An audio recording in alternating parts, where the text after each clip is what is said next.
Voter তালিকা সংশোধন অধ্যাদেশ 2025 এটা খসড়া এবং নীতিগত চূড়ান্ত অনুমোদন দেওয়া হয়েছে। এটা জাস্ট যে আইনি ব্যাখ্যাটা আছে, আমি ওই জটিল আইনি ভাষায় না গিয়ে আপনাদেরকে একদম সহজে বলি। সেটা হচ্ছে এক্সিস্টিং যে সিস্টেম, সেই সিস্টেম অনুযায়ী বাংলাদেশের নাগরিকদের যে সমস্ত ব্যক্তিরা ভোটার হওয়ার উপযোগী হন, অর্থাৎ যাদের বয়স 18 হয়, তারা শুধুমাত্র ওই বছরের ডিসেম্বরের মধ্যে যাদের বয়স 18 হয়, সেই বছরের জানুয়ারিতে এসে যে হালনাগাদটা হয়, সেই হালনাগাদ তালিকায় উনি আসেন। প্রতি বছর জানুয়ারির 2 তারিখে এই খসড়া তালিকা ইলেকশন কমিশন প্রকাশ করে এবং মার্চ মাসের 2 তারিখে চূড়ান্ত তালিকা প্রকাশ করে।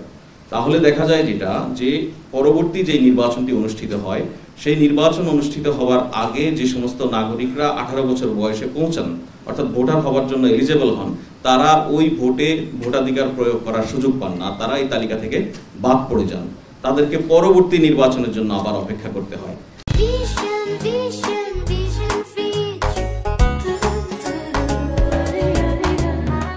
এই বাস্তবতায় নির্বাচন কমিশন মনে করে যে ভোটের শিডিউল ঘোষণার আগেই যেহেতু একটি চূড়ান্ত ভোটার তালিকা প্রস্তুত রাখতে হয়, সেক্ষেত্রে শিডিউল ঘোষণার আগে যৌক্তিক সময়ের মধ্যে এই যারা ভোটার হওয়ার উপযোগী হন তাদেরকে ভোটার তালিকায় নিয়ে আসা।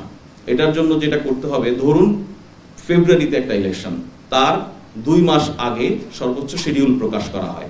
সেই ফেব্রুয়ারি ইলেকশনের 2 মাস আগে বললে আমরা সর্বোচ্চ নভেম্বর, তার মানে নভেম্বর পর্যন্ত মানুষগুলি যারা ভোটার হওয়ার উপযোগী হন তারা ভোটাধিকার দেওয়ার সুযোগ পান না, বরঞ্চ তার আগের জানুয়ারিতে, অর্থাৎ তার আগের বছরের ডিসেম্বর পর্যন্ত যারা 18 বছর হয়েছেন শুধুমাত্র তারাই পান।